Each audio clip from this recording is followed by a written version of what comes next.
Hi, I'm Stephen Vantassel. You're listening to Living the Wildlife, discussing all things related to vertebrate pest control as part of the Pest Geek podcast family. This is the disclaimer for Wildlife Control Consultant and Pest Geek podcast for Living the Wildlife podcast. Always follow national, state, provincial, and local laws when using pesticides and or other control methods to manage pests. Wildlife Control Consultant, LLC, Pest Geek Podcast, Living the Wildlife Podcast, Stephen M. Vantassel, or their or his affiliates are not responsible for followers' use of the information provided here. Hi everyone, Stephen Vantassel here, Wildlife Control Consultant, bringing another episode of Living the Wildlife as part of the Pest Geek Podcast family. Well, glad to have you on board. If you'd take a few moments, if you would, to subscribe to the channel, perhaps ring the bell, and we'd love to get a review, a 5-star review if possible, if you like the show. If you're new to us, well, this particular podcast is dedicated to dealing with vertebrate pest control. So these are animals that have a backbone, and we take some deep dives into some rather technical information to help wildlife control operators, pest management professionals differentiate themselves from the crowd, and we deal with topics that aren't normally covered in the wildlife control community. So basically this week, I'm going to be continuing my discussion on Brodifacoum. So last week we had part 1 on Brodifacoum, and this week we're going to deal with part 2 of Brodifacoum. And Brodifacoum, of course, is one of the most toxic rodenticides available. In fact, according to anticoagulants, it is the most toxicant for commensal rodents that we have commercially available. There may be some out there that aren't commercially available that may be more toxic, but that, as far as anticoagulant is concerned, it is the most toxic. So you can also reach out to me at wildlifecontrolconsultant@gmail.com, wildlifecontrolconsultant@gmail.com. Would love to get thoughts about the show, what you like about it, what you don't like about it, maybe topics you'd like to have me cover. Otherwise, as I say, I'm just going to deal with what I'm interested in, what I come across. So you could also have criticisms as well, and so we've certainly dealt with one of those in a previous podcast in the past. So yeah, we even take criticism as well. So as I've said before, we are going to be dealing with Brodifacoum. So let me get the PowerPoint up and running here. And so there we go. So I've been calling it, of course, a little tongue-in-cheek, the nuclear weapon of rodenticides. Obviously, it is not a nuclear weapon. But my point here, of course, with a little hyperbole, is to point out that Brodifacoum is extraordinarily toxic. And so as we delve into this, I'm not going to repeat what's been covered in the previous presentation. I would encourage you to go back if you haven't seen it, if you're coming in here on part 2. Each one is sort of standalone, but they do combine together in terms of the information, so you might want to make sure you refresh your memory on that. So here we go. Now, biological half-life is basically the time needed for an organism to eliminate half of the volume. So let's say an organism had 1 milligram of XYZ chemical in its body. How long it took for the animal to process that chemical and break it down into its constituent parts, or to excrete it, would be its at half to 50%, so half a milligram, that would be the biological half-life. So if it took a week, then the half-life would be 7 days. So look at what we have here in terms of the amount of time required for Brodifacoum half-life. So warfarin, 15 hours half-life. So if you have a milligram of warfarin in the organism, 15 hours later, you're going to have half a milligram. Bromethylin, difascinone, look at these are relatively short days when you compare it to Brodifacoum. Brodifacoum, you're going out to 120 days, essentially 4 months before you get to half And so that is an extraordinary amount of time when you think about it. So this is why the concern for second generation anticoagulant rodenticides, whether you agree with it or not, when California was basically putting heavy restrictions on the residential use of second generation anticoagulant rodenticides, and I think even on professionals in terms of where they could use second generation anticoagulant rodenticides. I gotta say that 5 times fast. It's for this reason, because they're finding these second generation anticoagulants in the residues of a lot of non-target animals, and particularly those that are considered endangered or threatened or valuable in one way or another. So this is a serious, serious problem. And of course, recently, this is October 13th of 2023, Governor Newsom signed in a restriction, of course, on difascinone. Difascinone was then added to that second generation anticoagulant list. And look at the half-life for difascinones, 15 to 20 days. And why did they do that? Well, they found difascinone, which is a first generation anticoagulant rodenticide, in the residue tissues for a lot of animals that they were looking at as well. And also you could read the literature and you're finding it there in addition. So, it's bad, right? So, but Brodifacoum takes this half-life issue to an enormous level. So this is why when I talk about Brodifacoum as quote unquote the nuclear weapon, it's obviously not. Just to repeat it, I don't need people yelling at me, it's not nuclear. I know it's not nuclear. I'm just trying to use some very flowery language to drive a point home. And this is part of the evidence for that 120 days for the half-life. So it's quite serious here. So, but I don't want any of these things banned, right? This is, there are going to be situations where you need Brodifacoum to get the rodent problem to where it needs to be. And so I don't want these products eliminated, but I want to emphasize the importance to understand what we're using when we're using some of these products. Don't just simply say, I just want to kill them all, let God sort them out. We want to be sure we're using the appropriate tool. Don't use a sledgehammer when a hammer will do, right? Don't use a hammer when a screwdriver will do, right? So you want to try to use the technique and the materials appropriate to the level of the problem, right?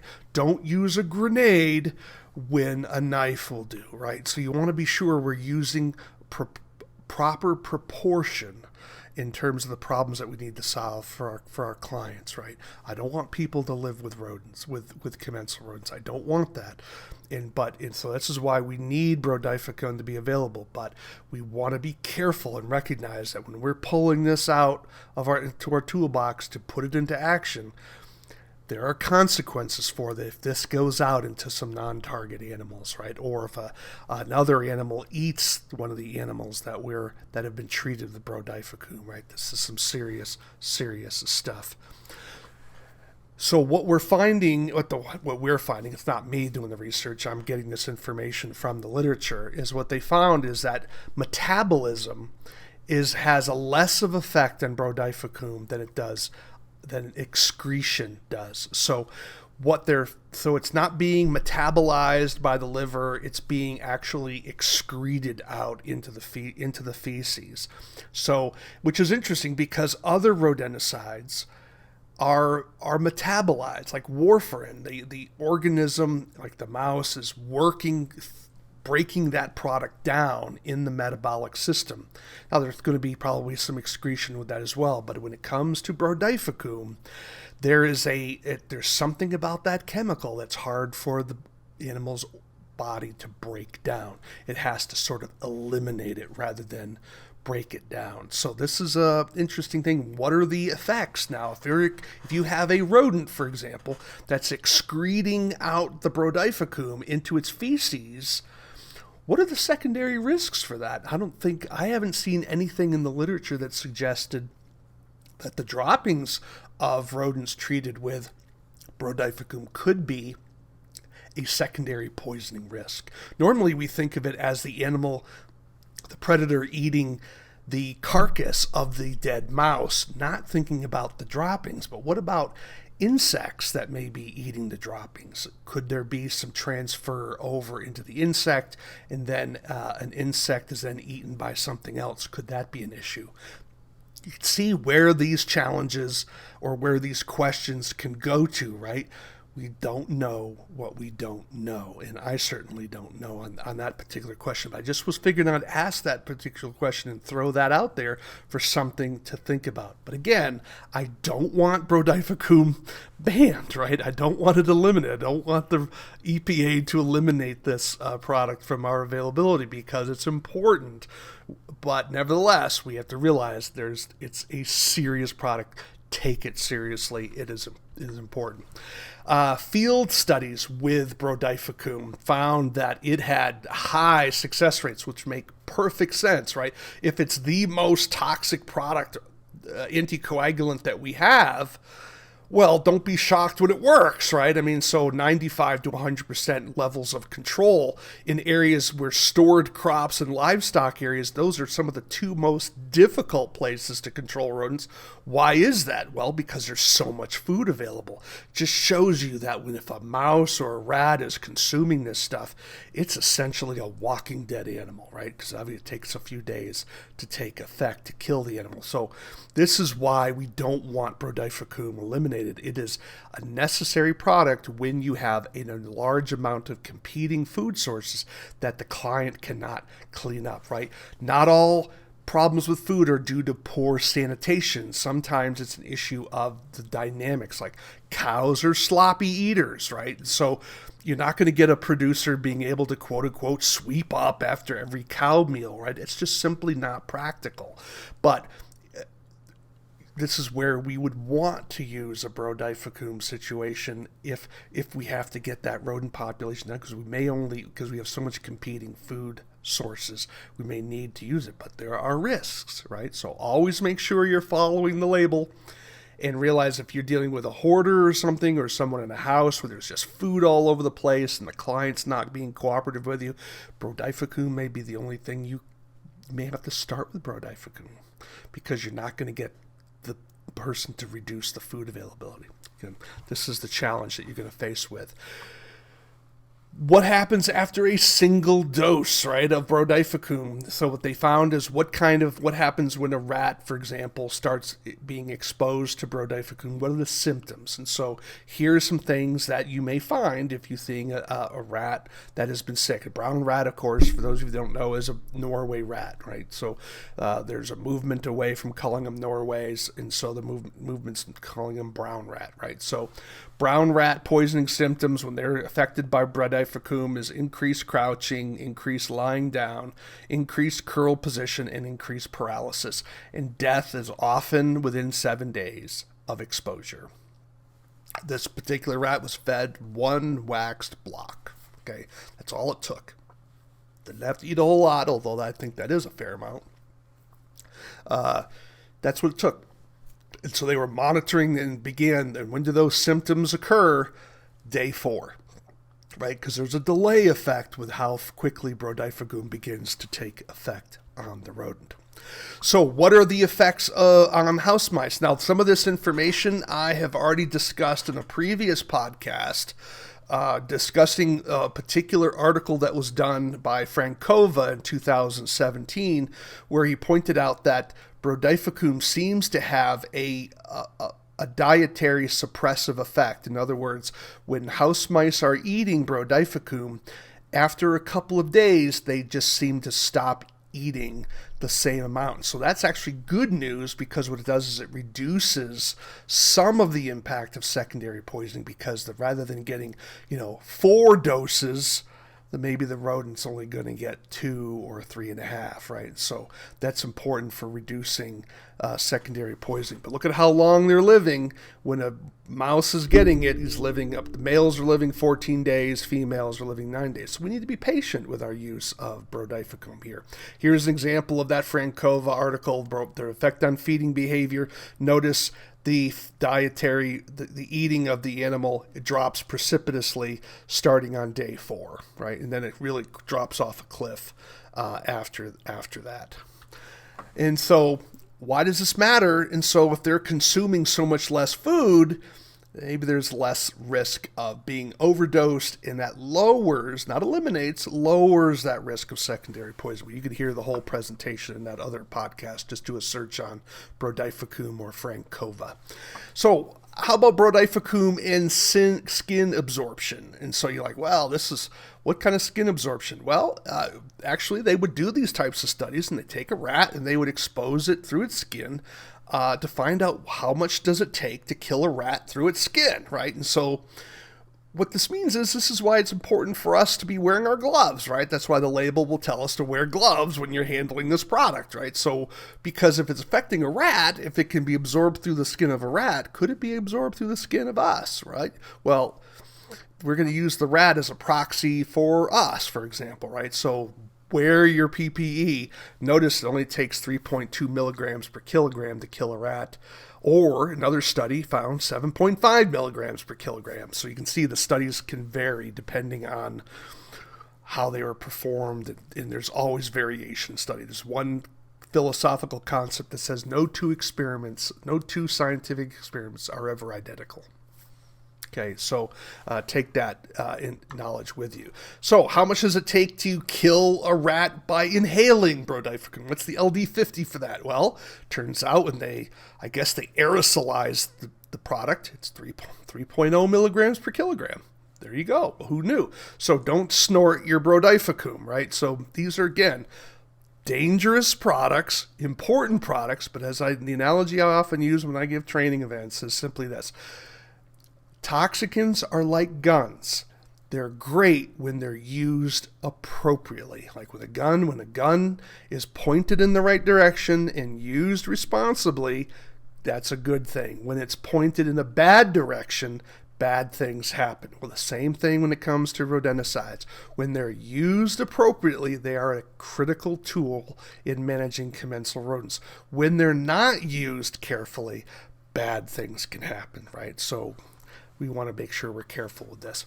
Well, what about the lethal concentration, LC50 for non-targets? Well, this is why we have to keep Brodifacoum out of our water supply, out of streams and ponds, because look at how little it takes to kill fish, right?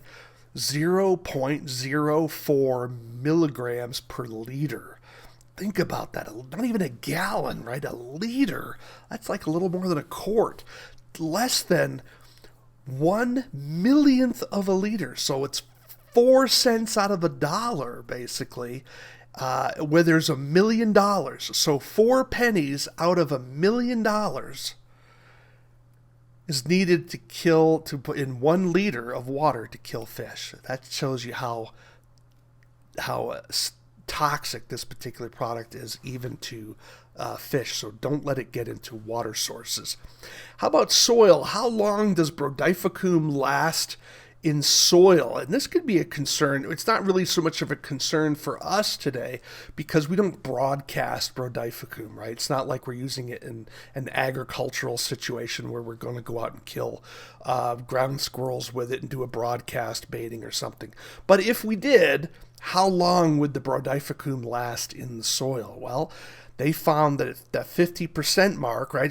How long would it take? 157 days at 20 degrees centigrade. Now, you may not know. I'm trying to just think of what 20 degrees centigrade is. So let me pull that up to see if I can give you that number here. 20 degrees centigrade here. 20... And let's see that's 68 degrees Fahrenheit, right? So notice how when it gets colder at 12 degrees centigrade, that's 53.6 degrees Fahrenheit, it stays in the soil at 298 days till you get to half concentration, or the duration time, right? So the duration time 50%. So that can stay in the soil for a very long time. So if you're spilling it, if you're using some pellets or something, pick it up off the ground. We don't want that stuff getting into the soil. So what about resistance? Has there been any indication of rodents exhibiting resistance to Brodifacoum? And as far as of 2016, which is where the where the literature was telling me, I found no evidence of that in the literature. However, they did in New Zealand find some resistance to Brodifacoum in roof rats in New Zealand in 2022. And so they have an LD50 of 2.88 milligrams per kilogram for males, 3.81 milligrams per kilogram for females, and that number is 6 to 8 times higher than prior published lethal levels. And so they're believing that this is an example of resistance occurring now among roof rats in the country of New Zealand. So animals move.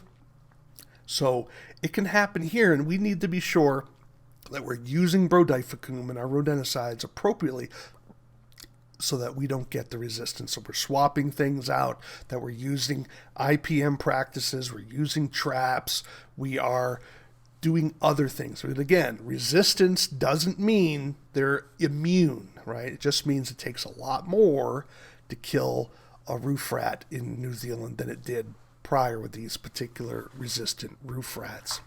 So what about non-target LD50s, right? So now you're not going to be using these products, using this product on these animals, but the idea is they look into some of these other non-target animals to see what happens if there's secondary poisoning, for example. And what they find with Canada geese seem to be really sensitive to Brodifacoum.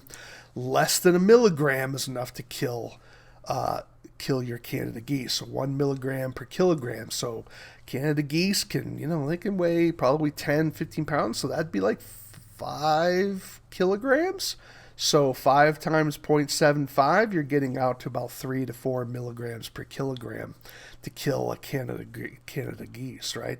Per kilogram, it'd be 3.4 milligrams for a full adult Canada goose, if my numbers are correct. So house sparrows, again, are relatively resistant when you compare it to a Canada geese. It takes more than 6 milligrams per kilogram to kill a house sparrow. And again, a ringneck pheasant, even more resistant. It takes 10 milligrams per kilogram. So different animals have different levels of sensitivity to Brodifacoum, but nevertheless, you think about even 10 milligrams, that's not a whole lot when you think about a 2.2 pound animal, right? So it's not a whole lot. What about chickens? A lot of people are raising chickens on their property as people wanting to have fresh eggs in their own backyard, but there's obviously going to be rodents that are going to be accompanying that type of thing. How much does it take to kill a chicken with Brodifacoum? Well, they're the LD100 here, not the LD50. What's it take to kill 100% of the chickens? Well, that number is 10.5 milligrams per kilogram. So they only tested 4. A lot of these studies, the IACUC, that's the Institutional Animal Care and Use Committee, won't allow large numbers of animals like they would in the past. So they've got to use what they've got, And so here they were able to use 4. All 4 chickens died in 6 days when they were exposed to 10.5 milligrams per kilogram. And so, again, not a whole lot. So you want to make sure if you're using Brodifacoum near a chicken coop, make sure that bait station is proper, and you'd want to be sure that you are only targeting the right animals, making sure if you have only mice that you probably dampen that opening down on your rat-sized bait station to only allow mice, and I have other podcasts on that as well.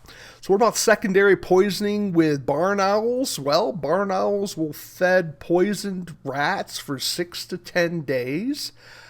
All of them died. Now, you may think, well, that's a lot of feeding. Well, this is what happens when we're doing a rodent job and you have, let's say, a pretty serious rat infestation and you're hitting it with Brodifacoum.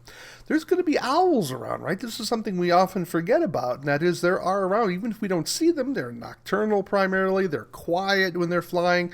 We often don't see these animals, and then we're killing sometimes animals with secondary poisoning that we're not even familiar with, right? So we're not even aware of it. It's not like we're trying to be necessarily mean it just happens. And so that's why there's so much concern about secondary poisoning with these anticoagulants. And so I'm not optimistic. Things are not looking good. And the EPA, I'm recording this now on December 7th, 2023.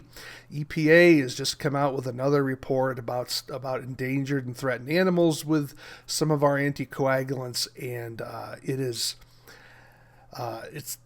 looks like even further restrictions are coming down the pike. So I'm not looking forward to what's going to happen next year. So it's a comment period right now. I would encourage you to go online. I may do a presentation on that in the future, but things are looking kind of tough. So even if we sort of stay our execution on some of these changes, we need to do a better job making sure we're targeting the right animals to try to reduce the risk of secondary poisoning. I don't think we're ever going to be able to eliminate it right now, but we need to do a better job. One of those is making sure that if we're dealing with mice, we shouldn't have a rat-sized opening on our bait station. Just my thought on that. So all three of these barn owls died. Not good. Just shows you how toxic this Brodifacoum really is. All right, well, on that kind of a negative or Debbie Downer note there, I do hope you found that information at least eye-opening in the importance about how serious Brodifacoum is as an anticoagulant product. So hopefully you found this helpful and maybe modify some of your practices, maybe using Brodifacoum and leaving that as sort of your go-to product when you really need to bring out the big guns, right? And so maybe not using it as your first line of attack, but using it in something when you need to use it for those really difficult jobs or highly sensitive jobs where you need to get things cleaned up in a hurry, not where some patience can be held. Then maybe Brodifacoum is the way to go there. But let's not try to use it as our first line of attack for every single job that we have. So you've been listening to Living the Wildlife as part of the Pest Geek podcast family. I hope you do take a few moments, if you would, and subscribe to the channel. Do drop me a line if you tell me things about the show that you like or what you don't like. Perhaps you have topics you'd like to have covered. You can reach me at wildlifecontrolconsultant@gmail.com. That's wildlifecontrolconsultant@gmail.com. I'd love to hear from you. Thoughts about the show, ideas for shows, even criticism shows. Perhaps you want to be on the show. Would love to have you reach out and we could talk about getting on the show. I'm very passionate about getting new information out to the public, whether it's a technique, whether it's a new product. We love spotlighting new products on the show because information doesn't move as efficiently in our industry as it does in others. So again, I'm Stephen Vantassel. I'm the host here of Living the Wildlife. You may say, what's Living the Wildlife? Well, Living the Wildlife is basically we try to provide scientific, research-based, technical information on all things related to wildlife damage management with vertebrates, right? That's animals with a spine. And we try to train that with pest control operators as well as wildlife control professionals. If you're none of those things, we're glad to have you on board. But you as a homeowner or property owner, we'd be glad to have you here. But just understand, we get into the weeds. We go geeky right here on the Pest Geek podcast family, right? So that's what we do here.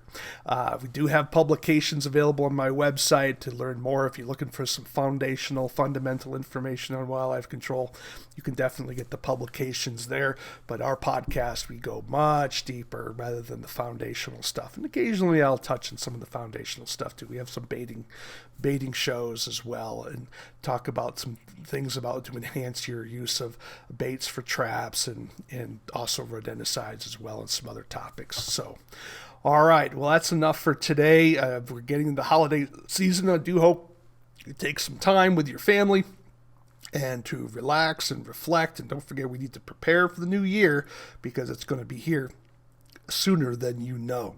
So you've been listening to Living the Wildlife. Why? Because we want you to live the wildlife, not be the wildlife. Take care, everyone.